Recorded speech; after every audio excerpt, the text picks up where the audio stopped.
Welcome back guys to another video. Happy Tuesday. Today is a mom related video and I wanted to do a 7-month update for baby Hendricks because he is 1 day shy of being 7 months, and I feel like once you have crossed a lot of these steps of 7 months of having a baby, which is basically like 7 years in baby years, a lot of things change. So one of them being that he stands up. So he loves standing up if he's in a bad mood. Here you go. And he can sit, he doesn't fall when he sits. Like, I wouldn't trust him 100%, but he's really good at sitting. So I'm gonna sit him throughout this video. We have my dogs beside me. If you guys hear crazy noises, both my dogs are obviously sitting beside me because I can't do anything alone in this house. And so we are us four here. And I wanted to focus this video on baby's first foods because, as a lot of people know, once the baby hits 6 months, it's time for them to start eating. And while he is an amazing baby to breastfeed and I found it so easy, I'm finding it pretty challenging to teach a baby how to eat. And there's a lot of factors that play in that. First of all, it's something new. So that's number one. It's new and it's obviously not an instinct. You have to teach them. Number two is I really want to try baby-led weaning. So I'm in the process of trying baby-led weaning, but I'm also programmed in my head that babies eat puree. So I've been really fighting with not fighting with myself, because I'm always true to myself and I want to listen to my intuition, but I'm really, he's playing with the dog's tail right now. So in my upbringing and people around me and just like my ideology of babies, my experience with babies has always been that they eat puree. So you basically feed them. And then when I had my second baby shower, which was a surprise from a bunch of girlfriends of mine, my friend who is a nutritionist actually gave me this book. And I'm gonna link it down below. It's on Amazon. It's Parents' Guide to Baby-Led Weaning. I had no idea what baby-led weaning was, and basically she said in a really nice way, she was just like, hey, like, just consider reading it, like you could skip purees and just go straight to solids. And I kind of brushed it off because I was really, really pregnant. It was 30 degrees outside, really hot, and it's crazy times. You okay? Bless you. Oh my goodness, bless you.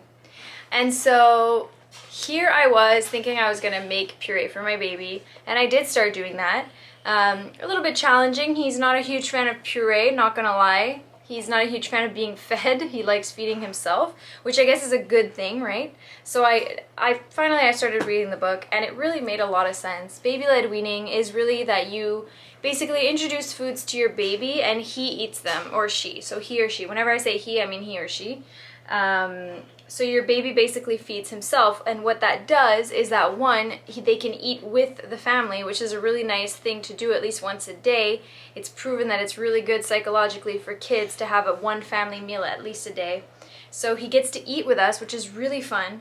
And the second thing that's really good is that it teaches them to feed themselves. And so by putting stuff in their own mouth, there's really a less of a choking hazard, which it's like contradictive. You would think that by eating solids there's more chances, but I've been really thoroughly reading studies that say that there's actually no correlation between eating solids and choking.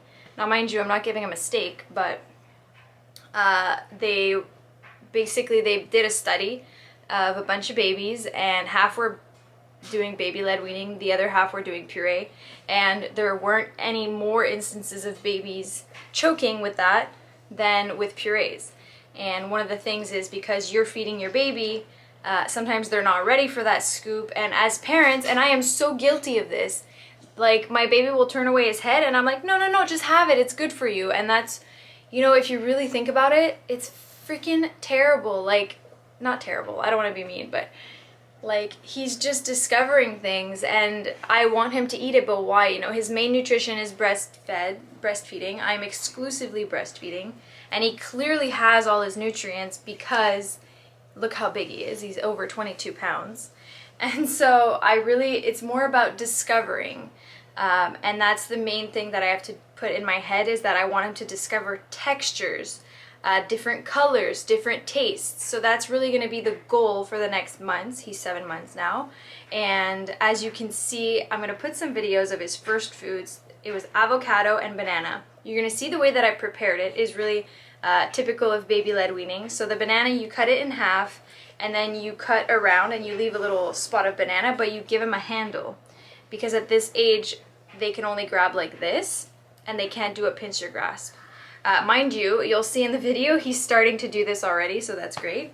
And the goal here is that they're just taking something and putting it towards their mouth. They don't have to chew it, they don't have to swallow it. It's really more for the taste than anything. And so that's what we're doing now. I included also the banana and the avocado. He loves avocado. Love. I made him taste it in Mexico and he loves it.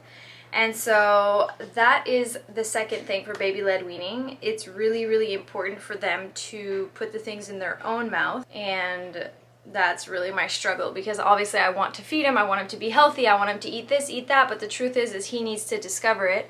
And I feel like once I'll be over this hurdle of throwing the food around, because I guess that's like the downside of baby-led weaning, is that it gets really, really messy, and Evan hates that. And obviously it's a little bit cringeworthy to look at, because first of all, I have dogs and he just basically likes to feed the dogs, which like is not a bad thing, right? It's nice. He likes to feed the dogs and play with their tails.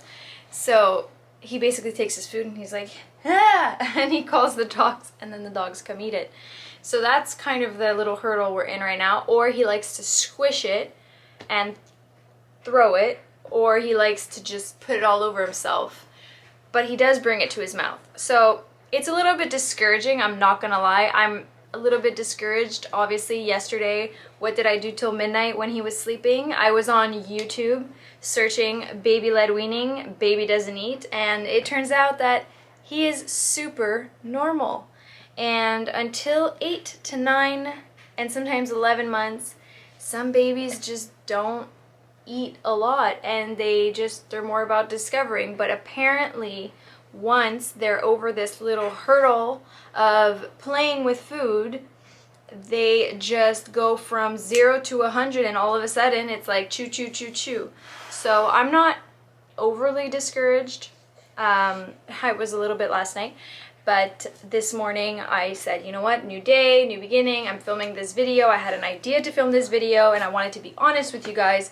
So I gave him the avocado and the banana, and you guys will see how that went. So I'm gonna keep doing that once a day. There's no need to do it more than once a day. It is a lot to, like, it's a lot of, not a lot of prep, but you have to sit down with them. You have to, you know, obviously watch them for choking. Obviously, if you do not know how to react when a baby chokes, it is a little bit nerve-wracking. So I do encourage you to take a baby choking course.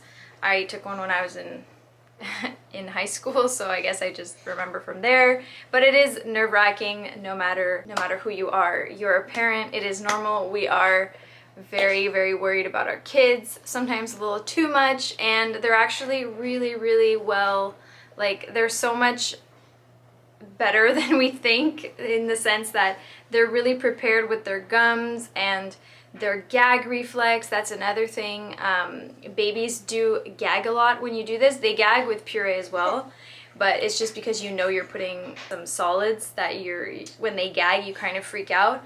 And the number one thing people mess up is the difference between gagging and choking. So basically, gagging is really when they're gonna have the reflex to go bleh, like that, and it comes with a lot of sounds, facial expressions. They turn, you know, like they just want it out. You could see they're trying to take a piece of food and bring it back up, and that's a really normal reflex. The babies were built like this. It is normal. They just want something that is going down the wrong place to come back up, to chew more, or to spit out. Yeah.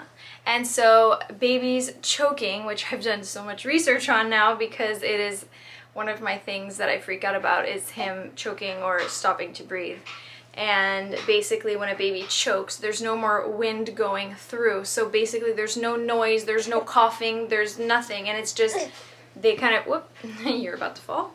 And there's just a lot of nothing. So it's pretty, you know right away apparently when they choke. So it's never happened to us, knock on wood. But yes, it is a possibility for anything. So the number one thing they say for them not to choke is never put something in your baby's mouth, because if he is not putting it in his mouth, he might not be ready. So by them taking their hands and putting it in their mouth, they know that it's going in there, therefore they're more ready. And there's less chances of them choking.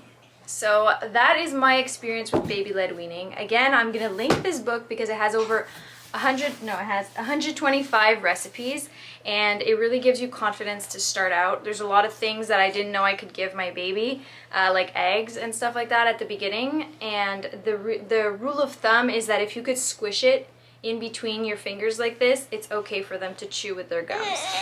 So I could do a more in-depth video just about baby-led weaning. This was really more like a baby update, and I wanted to make a little side note of baby-led weaning because I want any women out there that are struggling with it or that aren't sure about it or don't even know about it. Here's like a little glimpse of what it is.